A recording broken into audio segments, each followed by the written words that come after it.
Ciencia, salud y medio ambiente. Noveno grado, compuestos orgánicos, parte 2. Hola estimados estudiantes, bienvenidos nuevamente a este espacio, a donde trataremos acerca de los compuestos orgánicos, tema que abordamos desde la semana pasada. Generalmente nosotros utilizamos la palabra evolución para referirnos al cambio en el progreso de las sociedades. Sin embargo, en esta ocasión nosotros nos vamos a referir al paso de la información genética, que va de generación en generación, cuyas características de los padres se conjuntan en una sola persona, es decir, su descendencia. Al igual que la información genética, existen otras sustancias que portan información, y estas son las proteínas. Y bien, estas reaccionan con otras sustancias, denominadas vitaminas, que a su vez reaccionan con otras sustancias, las cuales ayudan al funcionamiento adecuado de nuestro organismo. Por lo tanto, en esta oportunidad nosotros trataremos acerca de los compuestos orgánicos naturales, las proteínas, los ácidos nucleicos y las vitaminas. Comencemos. En esta ocasión empezaremos con los experimentos y vamos a realizar dos actividades para poder demostrar la pérdida de estructura de las proteínas, proceso que se denomina desnaturalización, y este puede ser reversible o irreversible. Aquel proceso reversible es, por ejemplo, cuando nos hacemos rizos en el cabello o nos lo alisamos, y un proceso irreversible es durante la cocción de un huevo. La desnaturalización puede ocurrir por diversos factores, por ejemplo, por el pH, por las temperaturas elevadas, por la presencia de solventes con diferente polaridad o también por la presencia de iones en la solución. Entonces, en esta ocasión, nosotros vamos a utilizar la proteína albúmina, la cual se encuentra mayormente en la clara del huevo.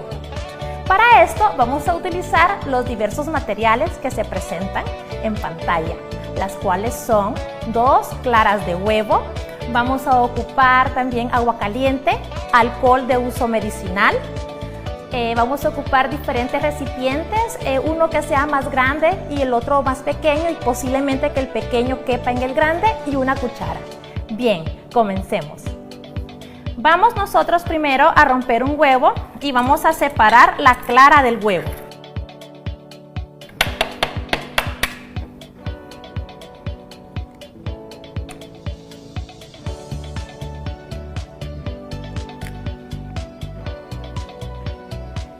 Colocamos aquí la yema que no utilizaremos y luego tomaremos una cuchara y verteremos 3 cucharadas de alcohol a la clara. Verás los cambios que ocurren en ella. ¿Qué estás presenciando? ¿Ves alguna evidencia que te señala un cambio químico? Ahora efectuaremos la segunda parte de nuestro experimento. Para eso necesitaremos agua caliente y un recipiente más pequeño, como te mencionaba, que quepa dentro del recipiente grande. Procedemos nuevamente a separar la clara del huevo.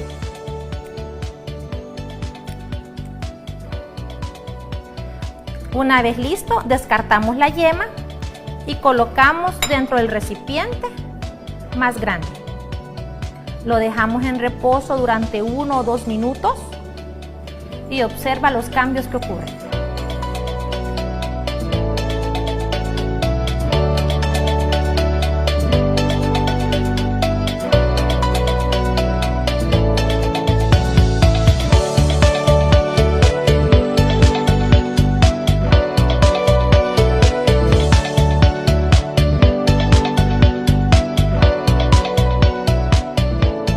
Las interacciones que mantienen la estructura tridimensional de las proteínas son débiles, por lo tanto tienden a romperse fácilmente. Este proceso de desnaturalización se debe ya sea por sustancias químicas, por fuerzas mecánicas o por altas temperaturas, es decir, por efecto del calor. En este sentido, en el primer experimento que efectuamos, nosotros utilizamos alcohol. El alcohol lo que hace es que reacciona con la proteína del huevo, que se denomina albúmina. Esta reacción hace de que las cadenas se desenrollen y luego vuelvan a enlazar nuevamente en una estructura diferente. Dicha estructura hace de que cambie de color y que se endurezca la clara, tal como sucedió en el segundo experimento. En este experimento nosotros desnaturalizamos a la proteína debido a la alta temperatura, ya que utilizamos agua caliente. Lo que hace es que los enlaces peptídicos que mantienen unidos a los aminoácidos tienden a vibrar, pero estas vibraciones realmente no interfieren en las interacciones, sino que más bien ellas hacen de que faciliten el rompimiento de dichas cadenas. Estas cadenas se desenrollan y se vuelven a enlazar nuevamente, formando una red proteica diferente. Por lo tanto, el huevo se ha endurecido y se ha blanquecinado. Las proteínas son macromoléculas que tienen siempre carbono, hidrógeno, oxígeno y nitrógeno, aunque también pueden incluirse otros elementos. Estos elementos que constituyen las proteínas están distribuidos en bloques o unidades estructurales denominadas aminoácidos, cuya unión integran una estructura polimérica. Son moléculas orgánicas que poseen un grupo carboxilo y un grupo amino. Bajo ciertas condiciones, el grupo amino de una molécula y el grupo carboxilo de otra pueden reaccionar uniendo a dos aminoácidos mediante un enlace amina o peptídico y formando un péptido. Así, pueden constituirse dipéptidos, tripéptidos y los que contienen muchos aminoácidos se llaman polipéptidos. Hay dos tipos principales de proteínas: las simples, que están constituidas solo por aminoácidos, y las conjugadas, que tienen otras moléculas diferentes además de los aminoácidos, cuya parte de su molécula no constituida se conoce como grupo prostético. Por su forma, las proteínas se subdividen en dos grupos, fibrosas y globulares. Las proteínas fibrosas son insolubles en agua, largas y en forma de hilo. Las integran la queratina, el colágeno, la miosina y la fibroína. Las proteínas globulares son solubles en agua o en soluciones acuosas de ácidos, bases y sales. Lo conforman las enzimas, hormonas como la insulina, la tiroglobulina, anticuerpos, albúmina, hemoglobina y el fibrógeno. Se distinguen 4 niveles de organización estructural en las proteínas. Primaria, las cuales se refiere a la composición cuantitativa de los aminoácidos, a su orden o secuencia y a la disposición del enlace peptídico. La estructura secundaria describe el plegamiento de la cadena mediante unidades estructurales que aparecen en las proteínas por la interacción de aminoácidos de puentes de hidrógeno. La estructura terciaria es la conformación tridimensional de la cadena polipeptídica, originando hélices alfa, hojas beta u otras formas de estructura secundaria. Y por último, la cuaternaria. Solo se encuentra en aquellas proteínas formadas por varias cadenas polipeptídicas. El cambio de dicha estructura se conoce como desnaturalización. Seguramente habrás escuchado del ADN en diversas investigaciones, pero nosotros extraeremos y visualizaremos las cadenas de ADN mediante un experimento muy sencillo, para lo cual partiremos seleccionando la fuente de obtención de ADN. Bueno, sabemos de que todos nosotros estamos constituidos por células, las cuales contienen copias de información genética. Por lo tanto, en esta oportunidad utilizaremos a las fresas. Verán los materiales en pantalla. Bien, iniciaremos. Tomaremos un recipiente y verteremos 90 mililitros de agua. Luego, añadiremos 10 mililitros de jabón líquido y añadiremos 4 gramos de sal. Mezclamos y con estos obtendremos la solución de extracción de cadena de ADN casera. Bien, una vez lista, tendremos una bolsa con cierre y colocaremos las 2 fresas y verteremos la mezcla que acabamos de efectuar.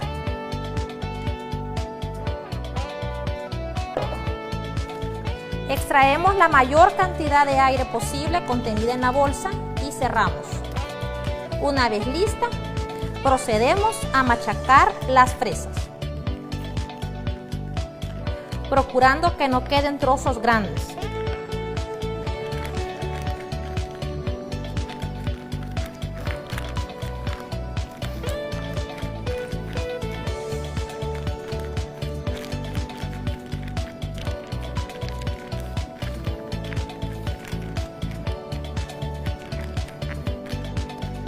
Una vez lista, procederemos a verter nuestra solución en otro recipiente.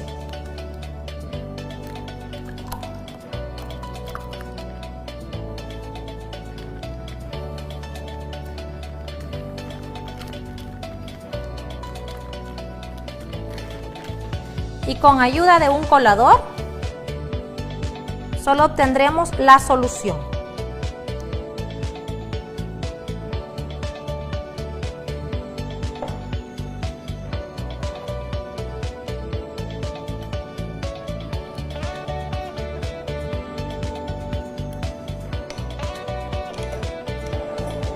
Ahora, en este paso es que vamos a utilizar alcohol isopropílico que previamente yo he refrigerado durante 1 hora y lo decantaremos por las paredes del recipiente con mucho cuidado.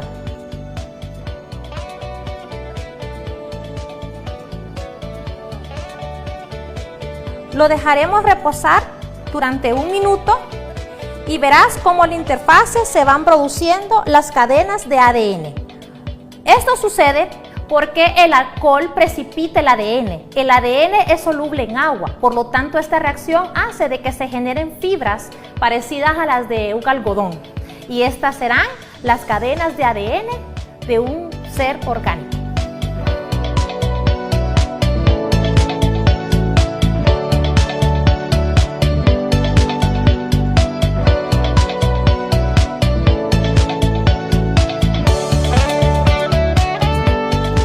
Los ácidos nucleicos son moléculas esenciales para realizar varias funciones en la célula. Existen 2 tipos, el ácido desoxirribonucleico, ADN, y el ácido ribonucleico, ARN.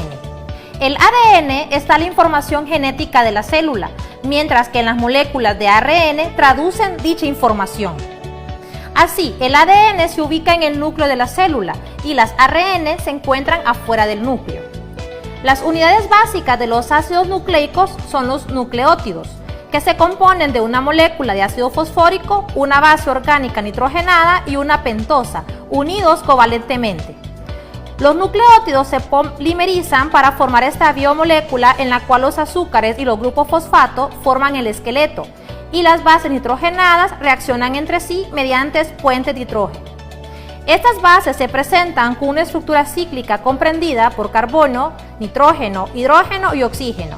Tanto en el ADN como en el ARN se encuentran la adenina, citosina y la guanina. En cambio, la timina es exclusiva solo del ADN y el uracilo del ARN. Por ello, las moléculas forman 2 cadenas enrolladas, una en la otra, creando una doble hélice. Una curiosidad que tiene la vitamina C es que puede reducir las soluciones de yodo, debido a que contrarresta el efecto oxidante de este tipo de tinturas. Por lo tanto, efectuaremos nosotros una actividad para poder nosotros determinar la vitamina C en 2 tipos de jugos de naranja, uno natural y uno artificial. Y veremos cuál de ellas tiende a reaccionar más rápido. Bien, primero ocuparemos ya una mezcla preparada de almidón con agua. Para que sea fácil poderla diluir, ocupa preferiblemente agua caliente. Ahora bien, vamos a verter yodo. Las gotas que necesitarán serán las necesarias para poder hacer la disolución azul-negro o azul oscuro, en esas 2 tonalidades. Mezclamos. Aún está café. Colocaremos un poco más. Muy bien, ya está en el color perfecto. Dividiremos esta solución en 2 recipientes de vidrio.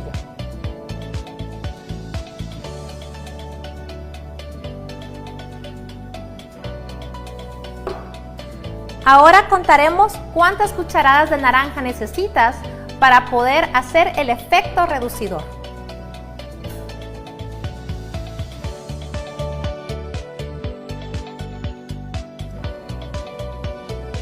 Con el tiempo verás de que la disolución se volverá incolora. La dejaremos reaccionar. Ahora utilizaremos el jugo de naranja natural.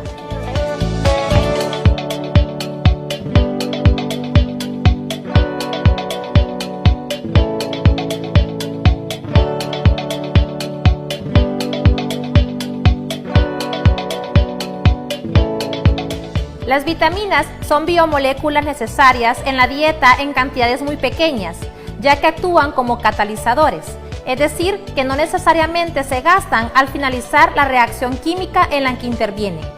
A pesar de que las vitaminas son esenciales, no pueden ser sintetizadas de forma íntegra en el cuerpo humano, por lo que algunos de sus componentes deben ser incorporados a partir de la dieta.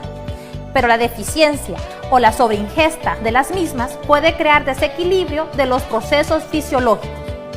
Las vitaminas se clasifican en dos grupos: las vitaminas hidrosolubles y las liposolubles. Las hidrosolubles poseen la capacidad de ser disueltas en agua y se trata de coenzimas o precursoras para muchas reacciones químicas. En este grupo se encuentran las vitaminas del complejo B y la vitamina C. La mayor parte de ellas presentan en su molécula nitrógeno, con la excepción de la vitamina C. Y las vitaminas liposolubles comprenden a las que no son solubles en agua, pero sí son solubles en los lípidos. Estas no contienen átomos de nitrógeno en su molécula, y en este grupo tenemos a las vitaminas A, D, E y K. Las biomoléculas que hemos estudiado son los carbohidratos, los lípidos, los ácidos nucleicos, las proteínas y las vitaminas, las cuales se caracterizan porque tienen en su estructura principal al carbono y son sintetizadas por los seres vivos. Espero que hayas aprendido muchísimo en este capítulo y te espero la próxima semana en este mismo espacio. Recuerda, lávate muy bien las manos y cúbrete la boca al toser y estornudar. Aprendamos en casa.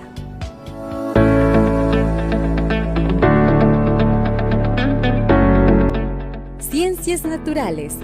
Primer año. Unidades químicas de concentración. Hola, bienvenidos a esta nueva clase de química en su programa Aprendiendo en Casa. La semana anterior estuvimos estudiando las concentraciones en unidades físicas. ¿Las recuerdan? Estudiamos el porcentaje en masa, el porcentaje en volumen y el porcentaje en masa sobre volumen. Además estudiamos las partes por millón.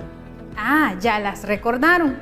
Muy bien, ahora continuaremos estudiando, pero en esta ocasión estudiaremos las unidades químicas de concentración, entre las cuales se encuentran la molaridad, la normalidad, la molalidad y la fracción molar.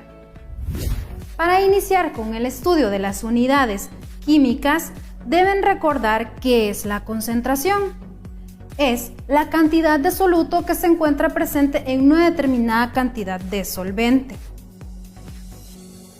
Esto implica que tanto las unidades físicas como químicas permiten expresar la concentración de forma cuantitativa. Con esto en mente, iniciemos el estudio de ellas. Por ejemplo, la molaridad, que es la cantidad en moles de soluto que se encuentran disueltas en los litros de disolución. Y se expresa matemáticamente así. La molaridad es igual a los moles de soluto entre los litros de disolución. Los moles de soluto se representan por una letra N minúscula. Y para calcularlos es necesario conocer la masa molar. ¿Recuerdan cómo calcular la masa molar? ¿No? Entonces veamos un ejemplo. Consideren al carbonato de calcio. El carbonato de calcio está formado por átomos de calcio, átomos de carbono y átomos de oxígeno. Para calcular la masa molar debemos conocer las masas atómicas de cada uno de los átomos presentes. Esto lo revisamos en la tabla periódica. Sí, en la tabla periódica aparecen las masas relativas de los elementos, pero también es la masa en gramos que hay en un mol de sustancia. Las tengo acá. Para el calcio tengo 40.08 gramos sobre mol. Para el carbono es 12.01 gramos sobre mol. Y para el oxígeno es 15.99 gramos sobre mol. Ahora lo que debemos hacer es multiplicar cada una de esas masas por la cantidad de átomos que está presente en la sustancia. Por ejemplo, para el calcio solamente hay un átomo de calcio, ya que no aparece ningún número. Entonces multiplicamos la masa por 1. Para el carbono es lo mismo, solamente hay un átomo de carbono. Para el oxígeno tenemos 3, por el subíndice 3 que me indica que hay 3 átomos. Ahora realizamos la multiplicación. Para el calcio es la misma, porque 40.08 por 1 es el mismo número. Es el mismo caso del carbono.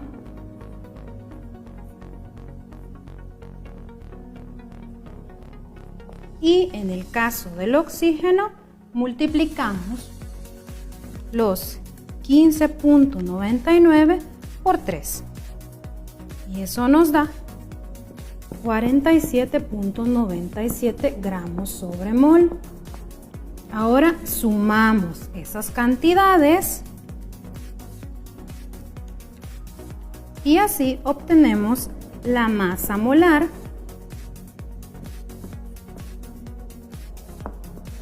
del carbonato de calcio. Calcular la molaridad de una disolución preparada al disolver 11.5 gramos de hidróxido de sodio en agua hasta alcanzar un volumen de 1.5 litros de disolución. Muy bien, el ejercicio nos dice que calculemos la molaridad. Recuerden, la molaridad es igual a los moles de soluto entre los litros de disolución. Entonces necesitamos saber los moles de soluto. Y los moles de soluto es igual a los gramos de soluto entre la masa molar del soluto. Ahora puedo calcular los moles de soluto. Los gramos de soluto son 11.5 entre los 33.99 gramos sobre mol. De esta manera eliminamos los gramos y calculamos los moles, que es igual a 0.34 moles. Ahora que conocemos los moles, podemos calcular la molaridad porque el ejercicio ya nos dice que tenemos 1.5 litros de disolución. Entonces, la molaridad es igual a los 0.34 moles entre los 1.5 litros de disolución. Esa molaridad calculamos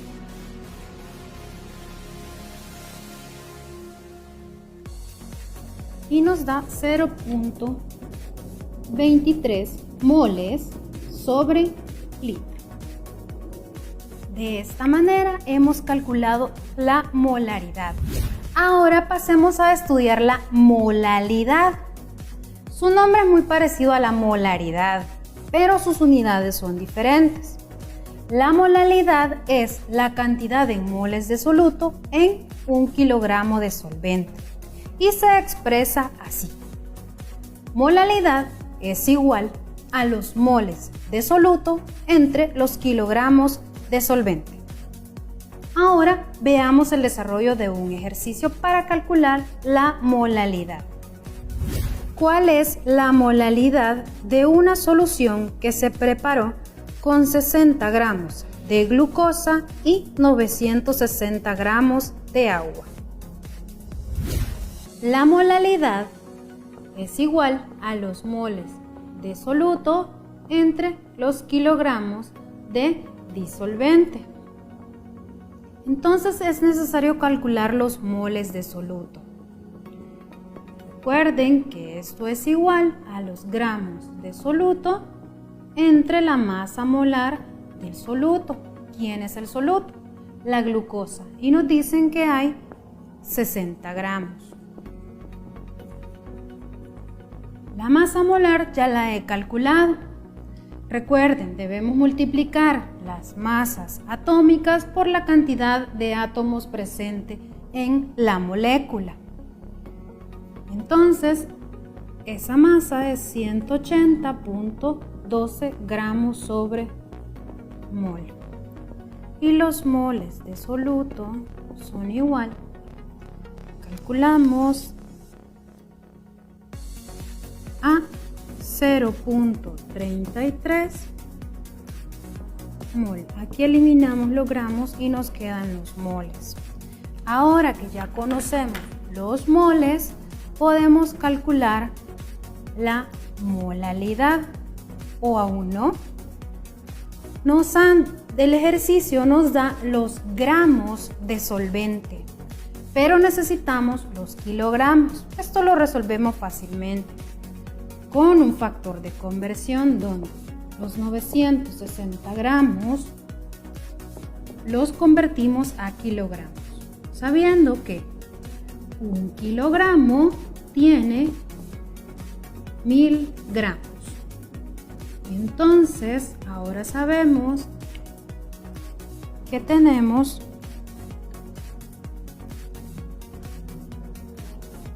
0.96 kilogramos.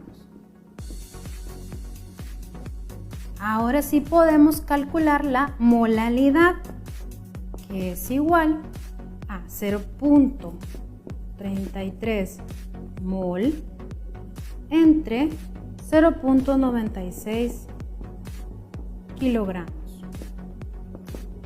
Si realizamos esa operación, obtenemos 0.34 mol sobre kilogramo. Y de esa manera hemos calculado la molalidad. Otra unidad de concentración es la normalidad y se expresa así. Normalidad es igual a la cantidad de equivalentes entre los litros de disolución. El número de equivalente de una sustancia es la relación entre los gramos de soluto contenidos en una solución y el peso equivalente. El peso equivalente de una sustancia es la relación entre la masa molar y el número de equivalentes por mol, que dependerá del tipo de sustancia que se tiene, si es un ácido, una base o una sal. En el caso de un ácido, el peso equivalente es igual a la masa molar entre el número de hidrógenos presente en el ácido. Para un hidróxido, el peso equivalente es igual a la masa molar entre el número de iones OH presente en el hidróxido. Y para una sal, el peso equivalente es igual a la masa molar entre el número de carga total del catión. Veamos un ejemplo para cada tipo de sustancia. Para el ácido, el peso equivalente es igual a la masa molar entre el número de iones hidrógeno. Entonces, en este caso, ya tengo la masa molar, que es 98.04, entre E2, porque es el número de hidrógenos que hay en el ácido. Y esto está dado en equivalentes sobre mol, porque así eliminamos los moles y el peso equivalente será igual a 49.02 gramos sobre equivalente. En el caso de la base, sabemos que el peso equivalente es igual a la masa molar entre el número de iones OH. Entonces, como ya tengo la masa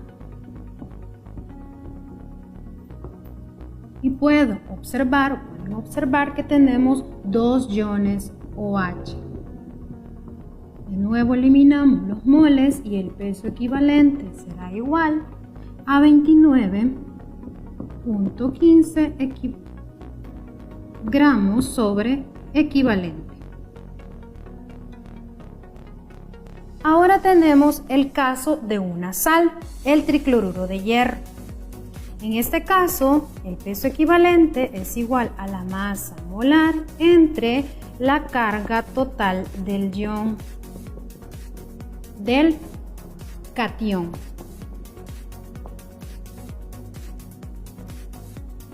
También tengo la masa molar ya calculada,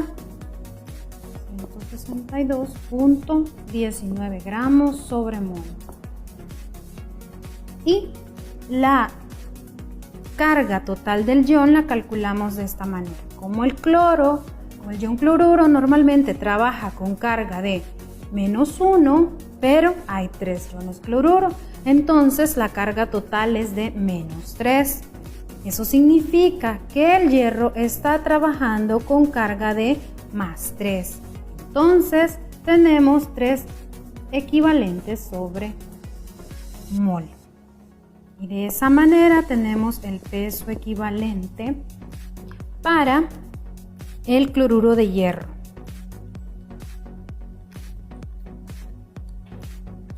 Y es 54.06 gramos sobre equivalente. Esa es la forma en que calculamos el peso equivalente. Ahora veamos cómo se calcula la normalidad. Calcular la normalidad de una solución acuosa de hidróxido de bario que contiene 42.8 gramos de esta base en 5 litros de disolución. Nos piden que calculemos la normalidad. Ya tengo anotadas acá las fórmulas que vamos a necesitar. La normalidad es igual al número de equivalentes entre los litros de disolución. Necesitamos calcular el número de equivalentes. Esto es gramos de soluto entre peso equivalente. Entonces necesitamos calcular el peso equivalente. Recuerdan que el peso equivalente es la masa molar. En este caso, como es una base, lo dividimos entre el número de OHs que están presentes en la base. Y es lo que he realizado acá. La masa molar entre 2 equivalentes sobre mol. Eso me da el peso equivalente, que ahora podemos utilizar para calcular el número de equivalentes. Entonces, el número de equivalentes va a ser igual a los gramos de soluto. Nos dicen que son 42.8 gramos entre el peso equivalente calculado.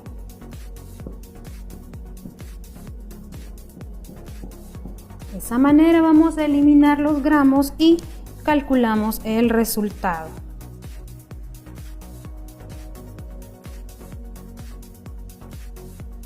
Este número de equivalentes es igual a 0.5 equivalentes.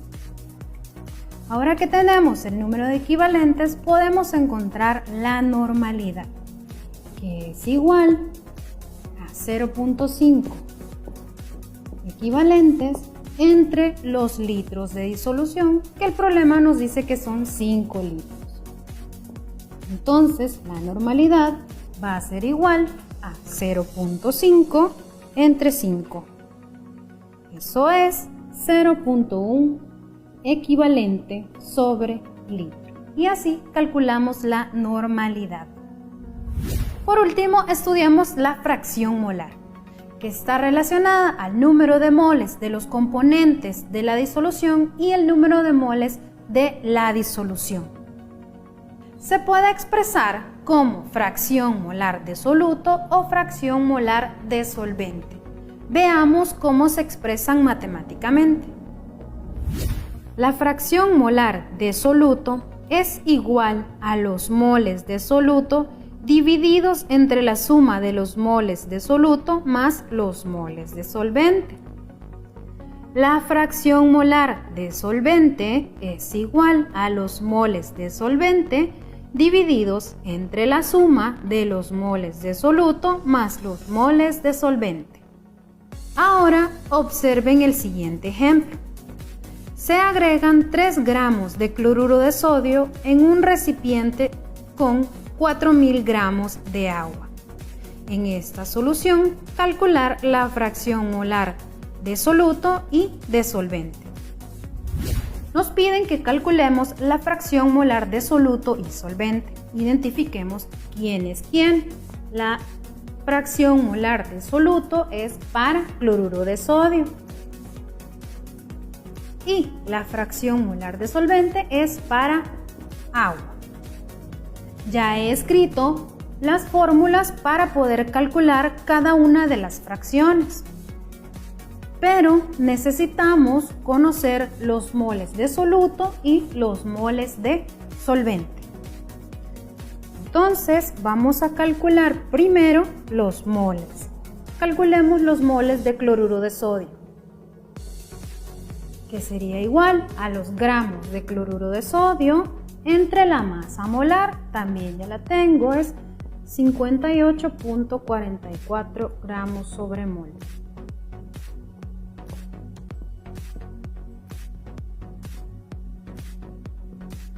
Y esto nos da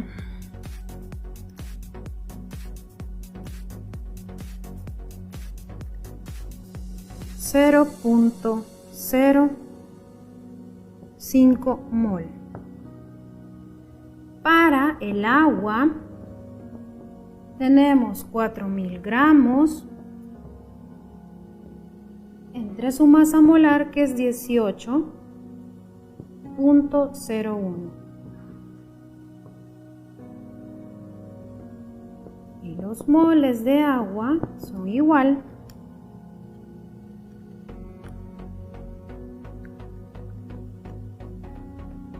a 222.1. Cuando ya hemos calculado los moles, podemos encontrar las fracciones molares.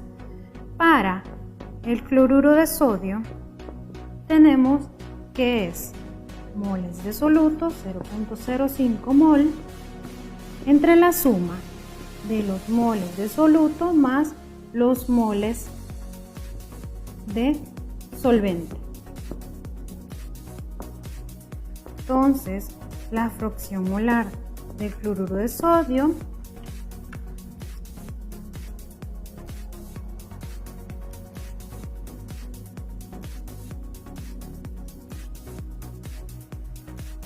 es 0.00022. La fracción molar para el agua es igual a los moles de solvente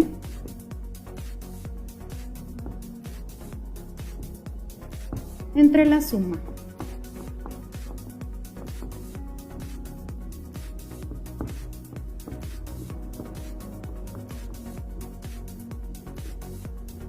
y ese resultado lo calculamos. Nos da 0.99977. Como son fracciones, no tienen unidades, pero cada una de ellas, o la suma de cada una de ellas, debe ser igual a 1, lo que significa que la fracción molar de cloruro de sodio más la fracción molar de agua debe ser igual a 1. Si comprobamos y sumamos 0.00022 más 0.99977 es igual a 1. Y de esta forma comprobamos que el cálculo es correcto. No es muy común encontrar productos de uso cotidiano con concentración en unidades químicas. Estas tienen más aplicaciones a nivel industrial. También tienen aplicaciones en farmacéutica o medicina para la fabricación y aplicación o administración de los medicamentos. En esta clase estudiamos las unidades de concentración química, entre las cuales estudiamos la molaridad, que es los moles de soluto en un litro de disolución. También estudiamos la normalidad, que son los equivalentes de soluto entre los litros de disolución. Después estudiamos también la molalidad, que son los moles de soluto entre los kilogramos de solvente. Finalmente estudiamos la fracción molar, que es la relación entre los moles de soluto y solvente y los moles totales en la disolución. Ahora es momento de despedirme. Espero les haya gustado la clase y los espero la próxima semana para seguir aprendiendo en casa. Ciencias Naturales, segundo año, compuestos orgánicos, nomenclatura y propiedades físicas. Hola jóvenes, mi nombre es Natalie y sean bienvenidos a tu programa Aprendamos en Casa. Estoy muy contenta de estar nuevamente aquí con ustedes y espero que esta clase sea de mucho provecho. Recordemos que la semana pasada estudiamos al elemento carbono, que él es tetravalente, que quiere decir que él puede formar 4 enlaces con átomos de diferentes elementos, que él sufre hibridaciones de 3 tipos y que estas hibridaciones me indican el tipo de enlace que forma con otros átomos de otro elemento. La hibridación sp3 me indica que él está enlazado por enlaces simples, la sp2 por enlaces dobles y la sp por enlaces triples. También aprendimos y conocimos a los hidrocarburos, que son compuestos formados por carbono e hidrógeno, que existe cierta clasificación, los alifáticos y los aromáticos. Nosotros estudiamos y conocimos los alifáticos, acíclicos, que son los de cadena abierta. Entre ellos destacan los alcanos, los alquenos y los alquinos, que dentro de estos, su diferencia entre estos 3 es los enlaces que ellos han formado en su estructura.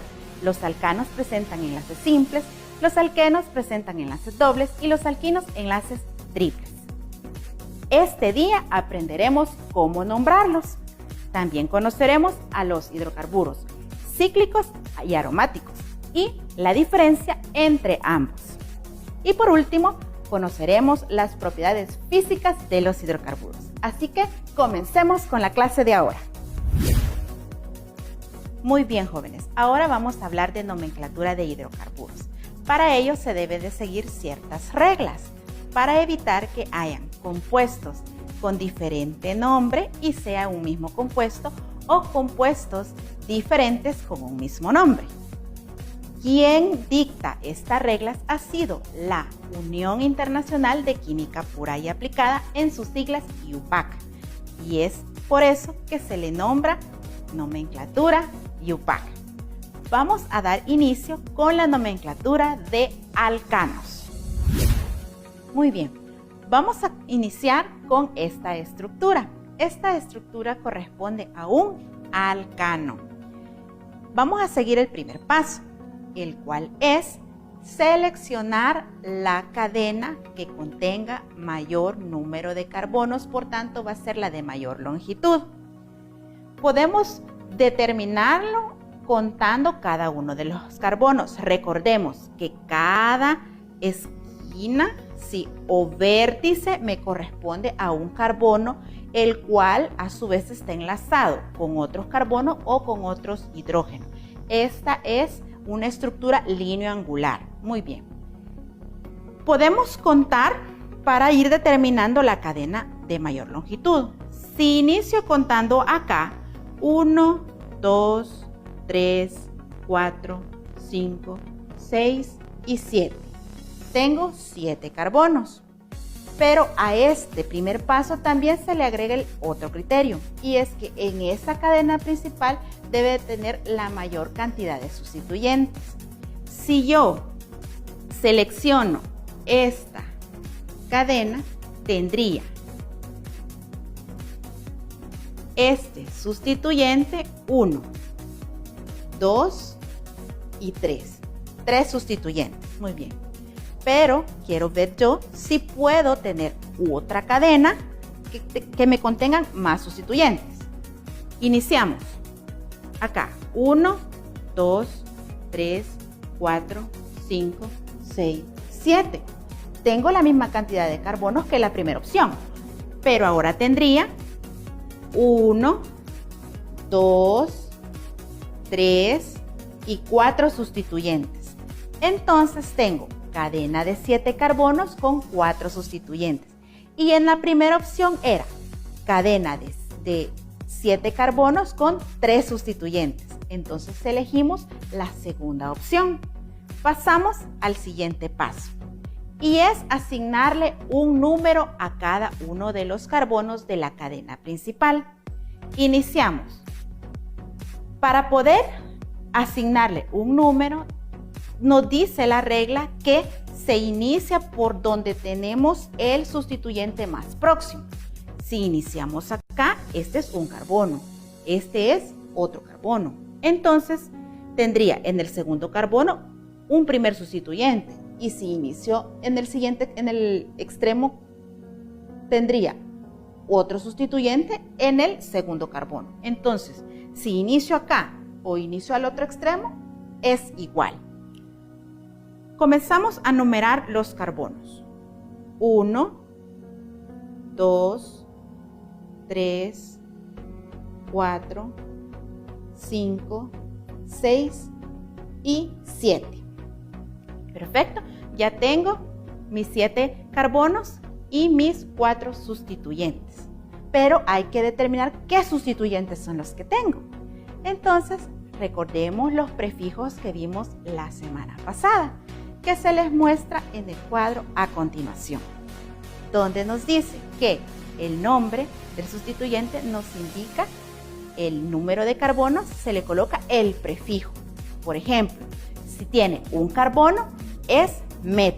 Si tiene 2 carbonos, es et. Si tiene 3, es prop. Si tiene 4, es but. Si tiene 5, es pent. Si tiene 6, es ex. Si tiene 7, es ept. Si tiene 8, oct. Si tiene 9, non. Y si tiene 10, dec. A estos sustituyentes se les asigna también la terminación il. Por tanto, si tiene un carbono, le corresponde el prefijo met, pero la terminación il. Por tanto, es metil. Si tiene 2 carbonos, es et, con la terminación il, etil. Y si vemos en esta estructura, tenemos este sustituyente y este sustituyente es de un carbono. Me podrían decir, no, es este más este, son 2 carbonos. No, este carbono no se cuenta porque es parte de la cadena principal, así que solo contamos este. Entonces es 1, es met, terminación il, y tenemos 2 iguales. Y en este tenemos 1, 2, etil, ¿sí? Y tenemos 2 iguales. Muy bien, ya tenemos la cadena principal y ya tenemos determinados los sustituyentes. Ahora vamos al paso 3, que es nombrar al compuesto. Muy bien, lo vamos a nombrar de la siguiente manera. ¿Por qué asignamos números a los carbonos? Es para poder determinar en qué carbono, en qué posición está el sustituyente. Estos sustituyentes se colocan de manera alfabética. Etil va antes que metil, porque E va antes que M. Entonces vemos que etil tenemos en el carbono 3 y 5. Entonces colocamos 3,5 guión, tengo 1, 2 etil. Entonces se le coloca dietil, ¿sí? Dietil. Si tuviésemos 3 es trietil, pero como tenemos 2 es dietil. Luego vamos con el siguiente sustituyente. Los metil tenemos en el carbono 2 y en el carbono 6, ¿sí? Metil, pero como son 2, correcto, es dietil. Si tuviésemos 3 es trietil, si tuviésemos 4 es tetrametil, pero como son 2 es dimetil.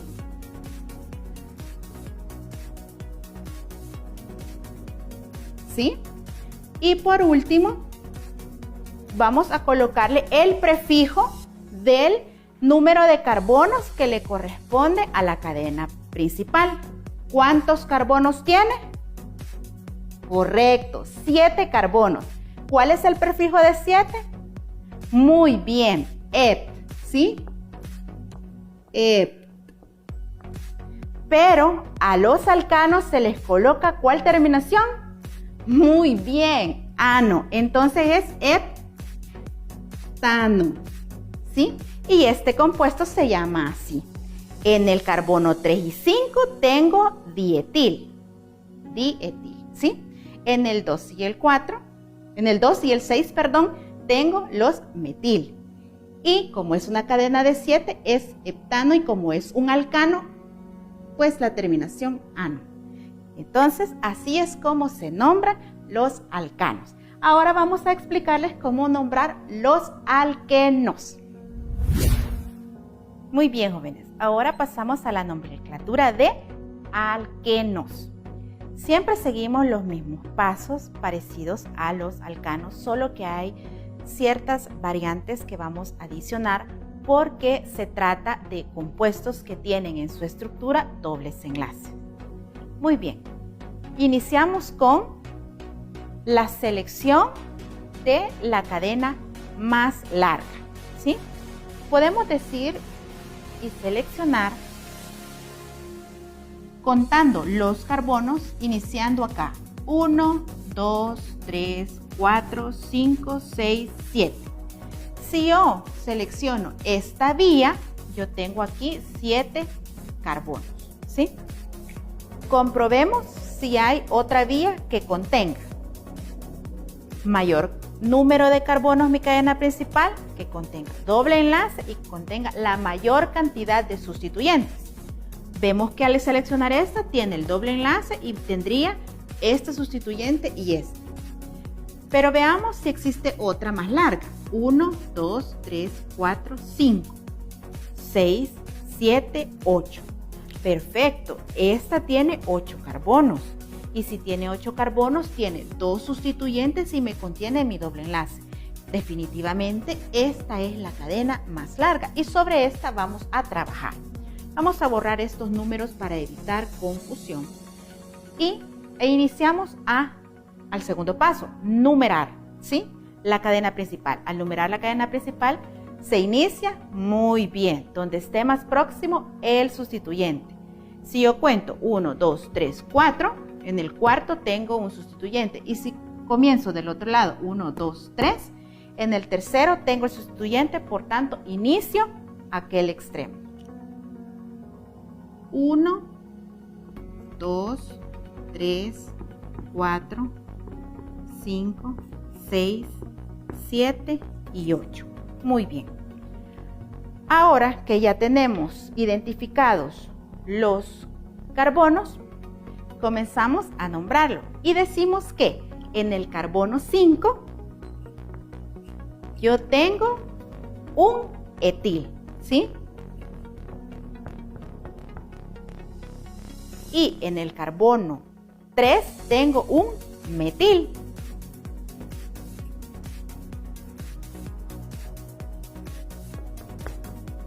Muy bien. La regla dice que al término de colocar el último sustituyente, se coloca el prefijo que me indica el número de carbonos que contiene la cadena principal. ¿Cuántos son? 8. ¿Qué prefijo es? Muy bien, oct.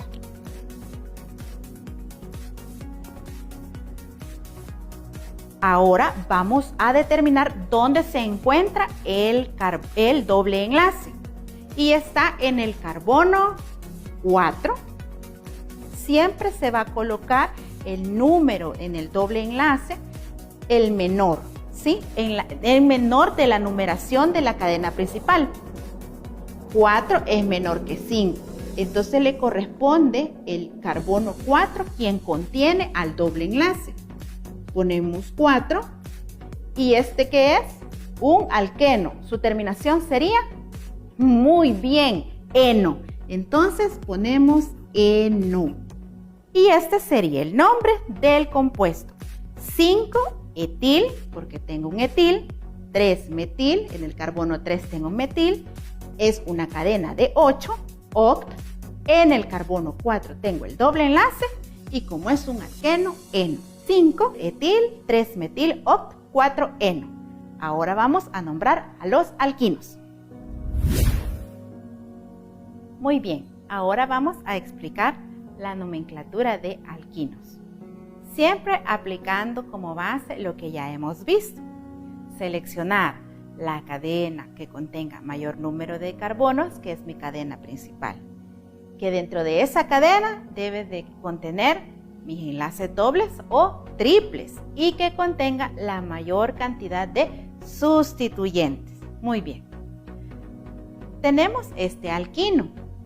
A simple vista podemos determinar la cadena principal, pero hay veces nos cuesta y no te preocupes, tú cuenta por todos lados hasta determinar la mayor cadena o la cadena de mayor longitud, perdón. Muy bien, comenzamos a contar. Si yo digo, cuento aquí 1, 2, 3, 4, 5, aquí tendría 5 carbonos. Pero si cuento acá 1, 2, 3, 4, 5, 6. Aquí, si elijo esta, son 6 carbonos. Y esta contiene los 2 triples enlaces y me genera un sustituyente. Por tanto, ¿cuál sería? Pues esta, ¿sí? Sería la cadena principal. Muy bien, ya que hemos determinado la cadena principal, ahora vamos a numerar los carbonos o asignarles un número, ¿sí?, a carbonos de la cadena principal. ¿Dónde iniciamos? Donde esté más próximo mis dobles o triples enlaces, en este caso triples enlaces, y el otro criterio donde tenga más próximo mi sustituyente. Si ustedes ven esta cadena, podrían decirme, ¿puedes comenzar por cualquiera de los dos lados, Natalie?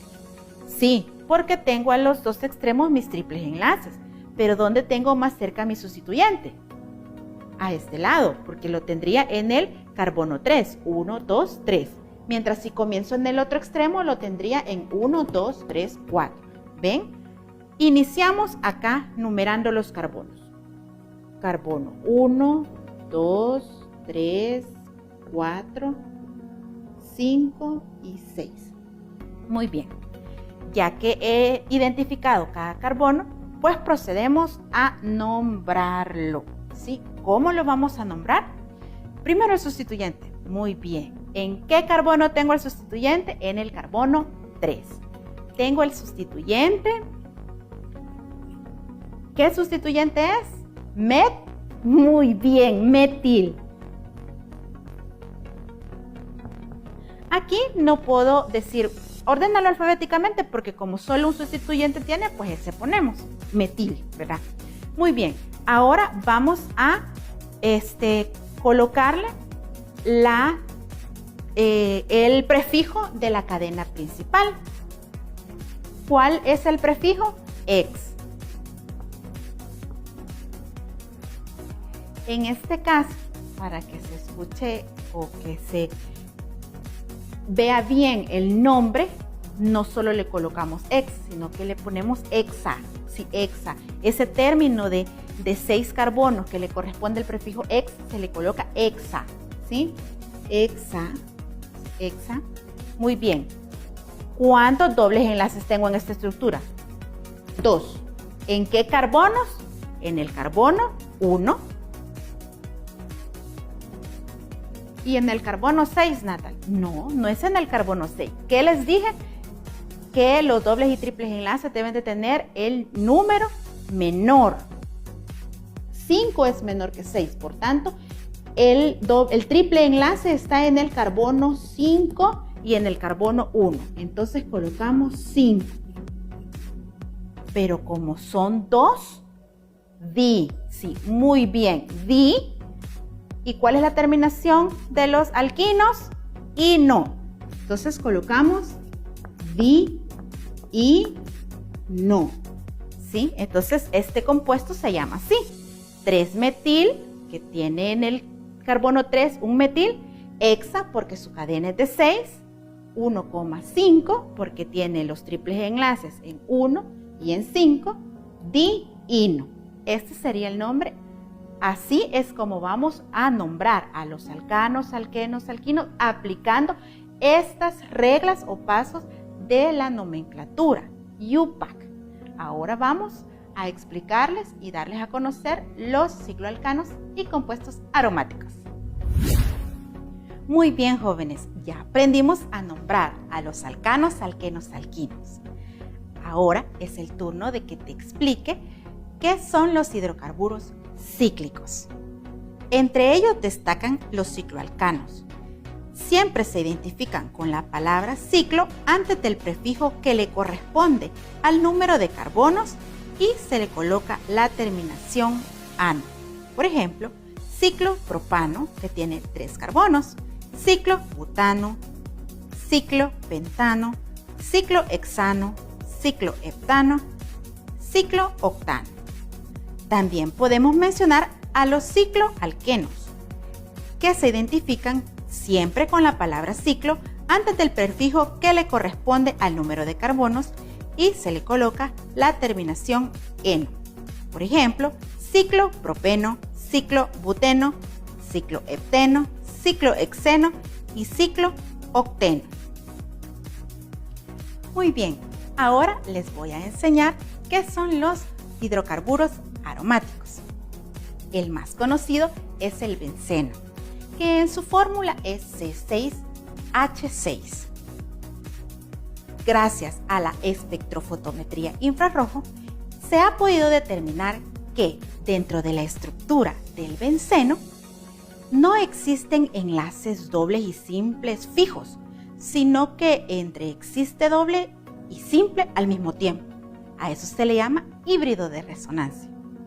Te preguntarás, ¿cómo es posible de que en esa estructura esté el enlace doble y simple al mismo tiempo?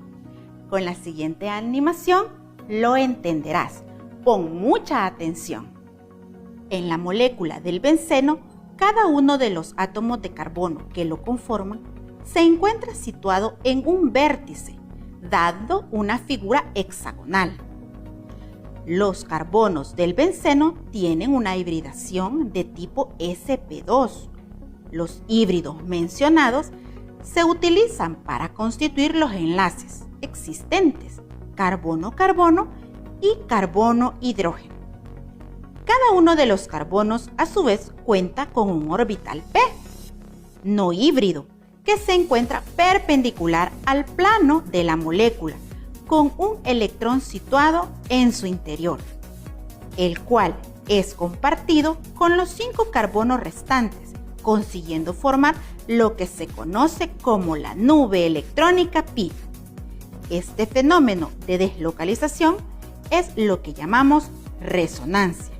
La resonancia le brinda una fuerte estabilidad al benceno y de ahí que se conoce su aromaticidad. Y por consiguiente, en la molécula que presenta resonancia se les conoce como moléculas aromáticas. Bien, chicos, ¿ven qué lindo y hermoso es saber el comportamiento de los electrones dentro del átomo? ¿Y cómo estos átomos forman moléculas? Bien, y estas moléculas pueden ser de infinidad de compuestos. Y esos compuestos tienen ciertas propiedades, las cuales te voy a explicar ahorita. Y son las propiedades físicas de los hidrocarburos. En los hidrocarburos, el punto de fusión aumenta a medida aumente el número de carbonos. Para hidrocarburos con misma fórmula química, el punto de fusión será mayor, mientras menos ramificaciones tenga. Los hidrocarburos, a medida aumente el número de carbono, aumentará su punto de ebullición. Para hidrocarburos con misma fórmula química, el punto de ebullición será mayor mientras menos ramificaciones presente. Los hidrocarburos tienen un carácter no polar. Por tanto, mientras más carbonos tenga la cadena principal, será menor la solubilidad en agua. La densidad aumenta mientras más carbonos tenga la cadena, por tanto será mayor su densidad. Las propiedades físicas de los hidrocarburos son punto de fusión, punto de ebullición, solubilidad y densidad. Gracias al estudio de la estructura del benceno, ahora este se puede aplicar en un sinfín de productos que utilizamos habitualmente. Por ejemplo, en perfumes, en fertilizantes, detergentes, desodorantes, por mencionar algunos. Este día, jóvenes, hemos aprendido a nombrar los alcanos, los alquenos y los alquinos. Conocimos a los hidrocarburos cíclicos y cuál es la diferencia de ellos entre los aromáticos. Los aromáticos presentan ese efecto de resonancia. Y hemos aprendido las propiedades físicas de los hidrocarburos. Espero que esta clase les haya sido de mucho provecho y los esperamos la próxima semana aquí en tu programa Aprendamos en Casa.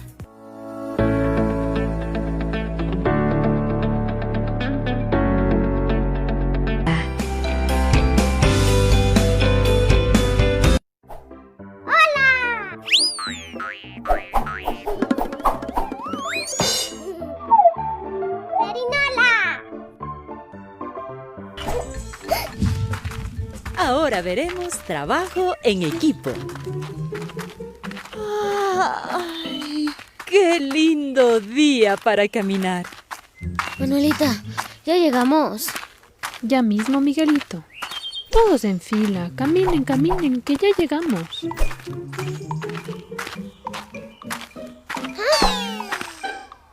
¿Y eso? ¿Qué es? ¡Ah! Son hormigas.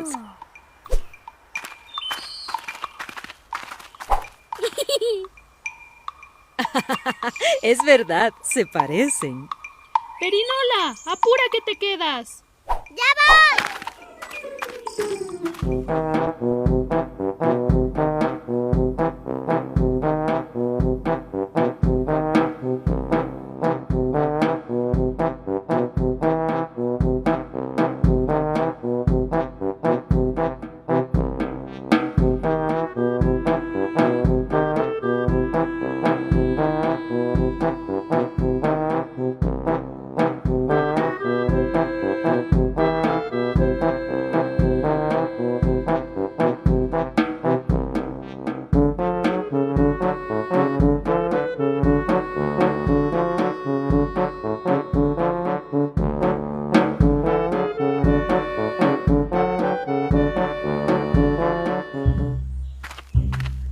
Ya llegamos. Ya llegamos. Descarguen sus maletas.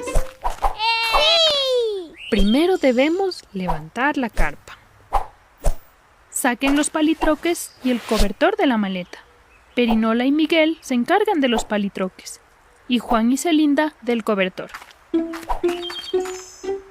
Miguel. Seré yo quien ponga los palitos. Yo soy el más fuerte. No, Miguel. Yo también puedo. Presta. Manuelita dijo que yo debo estirar el cobertor. No, yo lo tomé primero. Es mío. Yo lo hago. Oh, no. Así no van a lograr armar la carpa.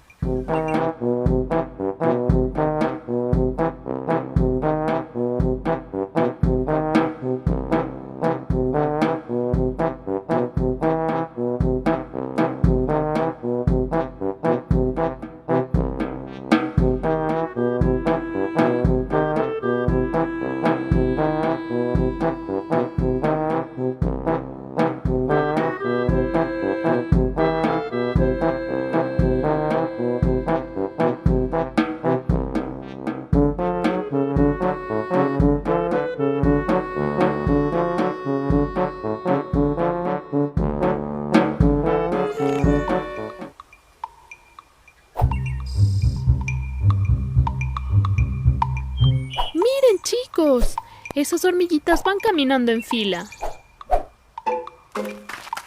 Yo ya las vi. Son muchas. ¿Qué llevan en su espalda? Llevan pedazos de hojas, pero no en su espalda, sino en sus tenazas. ¡Wow! ¿Pero qué hacen? ¿Por qué caminan tanto? ¿Y a dónde van? Las hormigas son muy organizadas. Trabajan en equipo. Unas cortan las hojas, otras las llevan hasta su casa que está debajo de la tierra, donde unas nuevas hormigas las almacenan y sacan el alimento de las hojas para alimentar a toda la colonia. ¿Ven qué importante es la organización? Es verdad. Hay que organizarse, como las hormigas.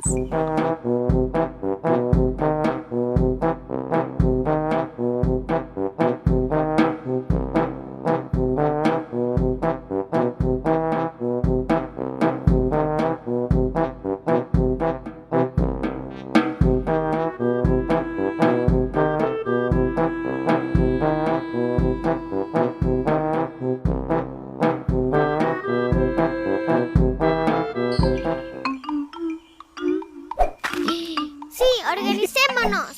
Sí. Como las hormigas. Está bien, yo y Perinola armamos los palitroques y los clavamos al piso. Muy bien, nosotros abrimos el cobertor y los montamos sobre los palitos.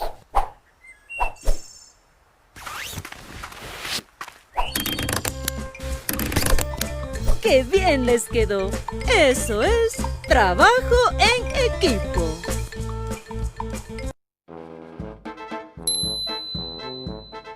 Hormiga. Trabajo. Equipo. Organización.